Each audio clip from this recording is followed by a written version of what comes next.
Welcome back and thank you for staying with us on the conversation.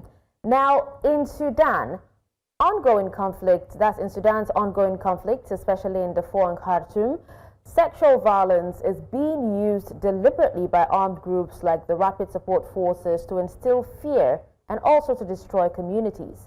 Now, these attacks like rape, mutilation, and also targeting of healthcare are part of a broader strategy that some describe as genocidal. Despite warnings, the international response remains very weak. Now, with peacekeepers gone and aid limited, civilians, particularly women and children, are left vulnerable. So the question is, how many times can the world stay silent while atrocities unfold in plain sight? On the conversation today, I'm joined by Dr. Majduline El-Tahir, political analyst in Oslo, Norway. Thank you so much for joining us on the conversation, Dr. El-Tahir. All right, now, Dr. El-Tahir, a UN fact-finding mission documented large-scale sexual violence by the RSF in Khartoum and Darfur. Now, can you walk us through how investigators gathered evidence, under fire? And what exactly were the key findings? That's for those who actually have no idea. Briefly, please. Thank you for inviting me and for your sustained coverage of the war in Sudan. I would like to say that the nature of sexual violence in itself, and especially under the war, is very, very complicated because it's especially you asked about reporting. It's very difficult to report, especially when the whole area is under the control of the RSF and the militias. It will be very difficult for women to report that. In fact, it's very difficult for them to reach clinics and hospitals to seek support, which I have a figure from the National Organization Against Sexual Violence Against Women. I just refreshed my statistics now before this meeting, and she said, Dr. Suleyma Ishaq said, the head of the organization, said that only 2% is reported. So what you have read about in international media and the UN report is only just 2%, because for the first, very many women did not have any access to clinics in order to report it. Number two, the nature of the crime itself, it comes with a lot of taboo and stigma and shame, and also fear for her own life if she had reported sexual violence. So there are very many different types of violation and crimes during the war. The sexual violence in particular is very complex because of its psychological and its practical consequences. And the difficulty, I repeat again, the difficulty of reporting it.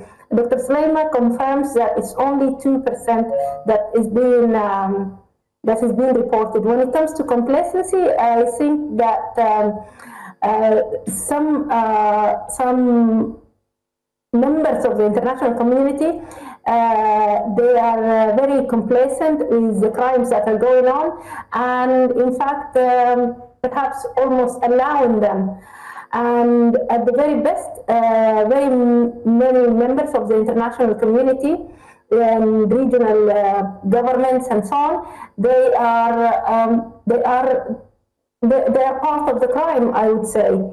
And the nature of the sexual violence is mainly and predominantly in order to break the whole society, because there are registered incidences whereby the sexual crime and the rape happen in front of other members of the family. So there are different types. There is the type whereby the militia ambushes a household and starts raping the females in front of their male family members.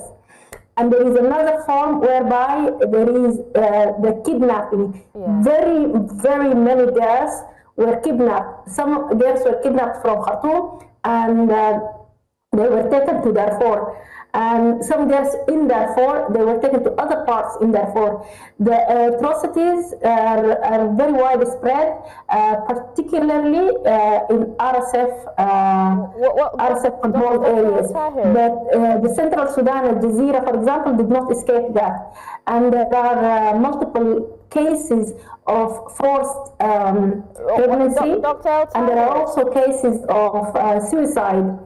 And like I said, the nature of it is very complex. But there is also another element, just to assure you that Dr. El-Tahir, is used as a weapon. If you can permit me to actually say this. Now, you talked about only 2% of these sexual crimes reported, right?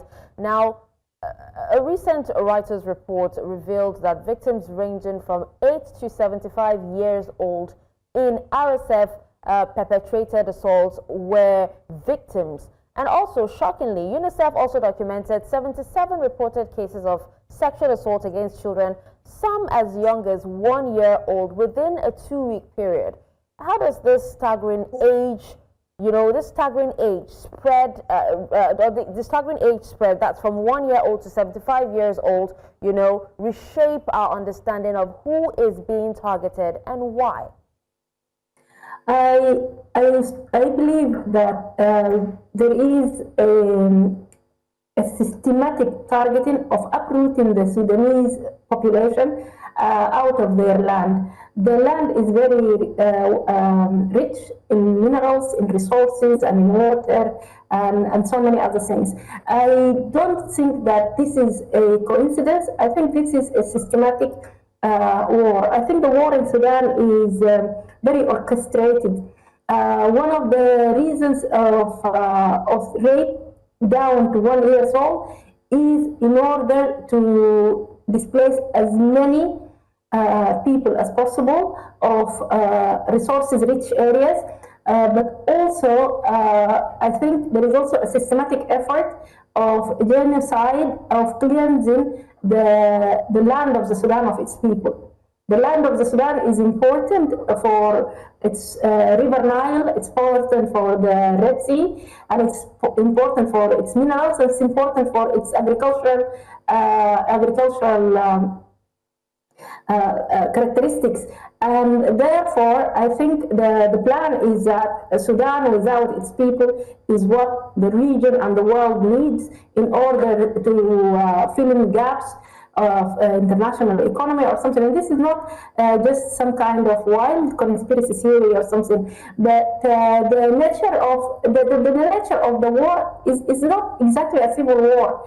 It's and also the nature of the fight is very very different to like normal fighting. It is very much characterized by SAF, the armed forces, retreating deliberately so that the RSF could come in, and vice versa. So you always get another. This is not just me. This is a lot of analysts and a lot of observers from Sudan.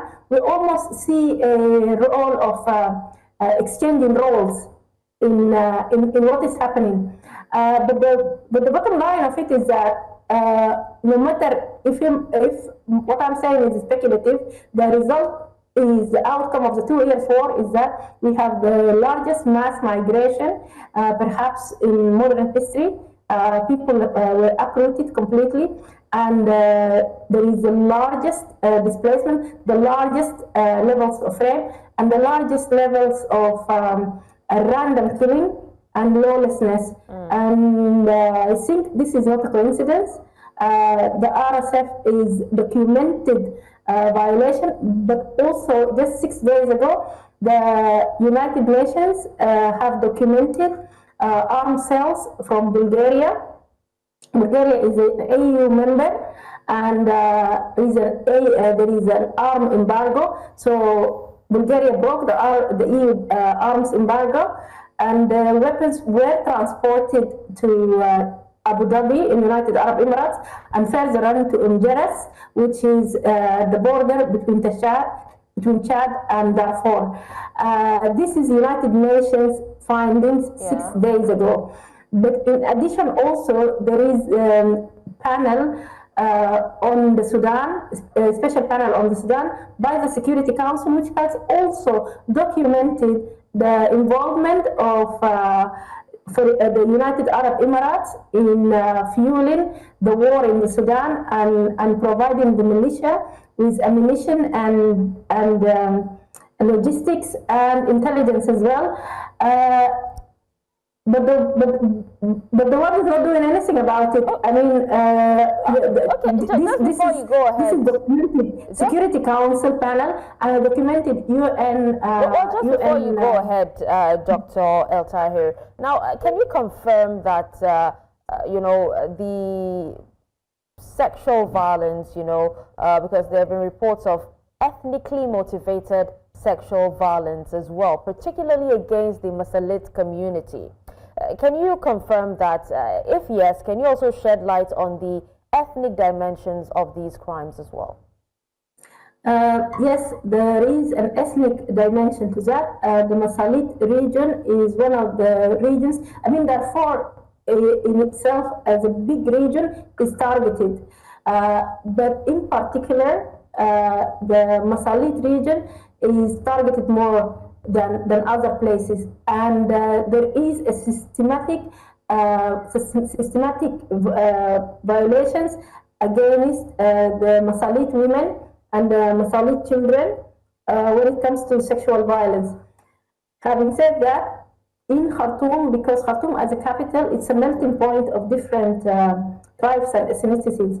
And what happened is that in Khartoum, no ethnicity escaped the rape and the sexual violence of the RSF.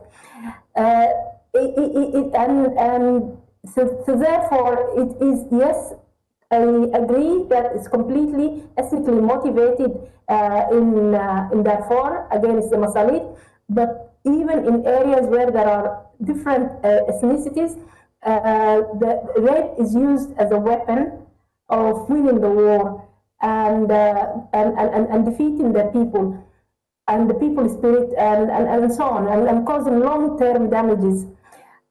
And that goes across ethnicities. So there is an ethnic targeting element, but there is also an element of just targeting the whole Sudanese population. Because at the moment, after 2 years, I would say that all ethnicities in the Sudan are equally being violated. So we are equal in suffering, no matter what ethnicity is. Absolutely, Dr. El-Tahir. So we'll just quickly take a break and we'll try to fix your visual. Please stay with us. Well, thank you for staying with us on the conversation. And we still have Dr. El-Tahir speaking to us on the atrocities, sexual violence being faced by girls and women in Sudan. Now, just before we wrap up, local women-led organizations are often the first responders, yet they face constant security threats. Now, how are these groups, who are actually helping girls and women so much, how are they adapting, to deliver psychosocial support and also legal aid when formal justice mechanisms are virtually non-existent? With all the adversities that our people have faced over the past 30 years or so, there has developed a very strong sense of solidarity and support among the people, and a sense also of organization. We have a great tradition for grassroots movements and for organization, and there is a direct contact between Sudanese in diaspora and Sudanese at home.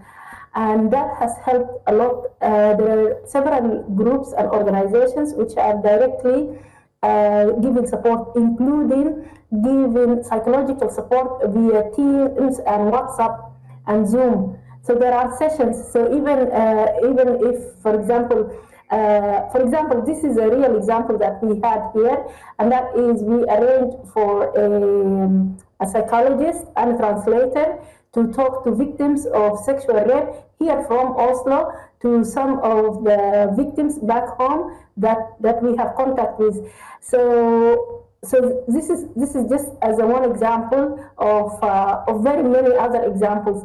And this and Sudanese psychologists, both at home and in the diaspora, are in constant talk and dialogue together. Fundraising, people's fundraising is happening all the time. Sometimes for like all kind of things. There are even schools, there are even online schools which are set up between Sudanese who fled, for example, to Egypt and those who are in the Sudan. There are very many online courses for education for women and children. There are very many online sessions for psychological treatment. And because our suffering unites us, we try, and because again, truly, total lack of trust in the international community. People always try to find a very creative way to deal with our problems ourselves. I'm not saying that we don't need solidarity. We do need solidarity. We need the world's attention. I will appreciate very much opportunities like this so that we can highlight these issues and keep eyes on Sudan. And media channels like your channel who are taking African issues very seriously. And by doing so, then we gather more and more attention, and hopefully our united effort will bring this war to an end, and will bring the people who caused all this suffering to stand trials and face take accountability. Yeah, absolutely. Well, thank you so much, Dr. El-Tahir. That's Dr. Majduline El-Tahir, for your time and for speaking to us on this very, very touchy topic. We really, really appreciate you for always, taking time out to speak to us on happenings in Sudan. Thank you. Thank you. It's a pleasure. And with that, we conclude today's episode of The Conversation. Now, you can catch up on all missed episodes on our YouTube channel at News Central. You can also watch News Central live on DSTV channel 422, GoTV channel 23, StarTimes channel 274, Avo TV, and YouTube. Until I come your way again, I am Darshan Usman.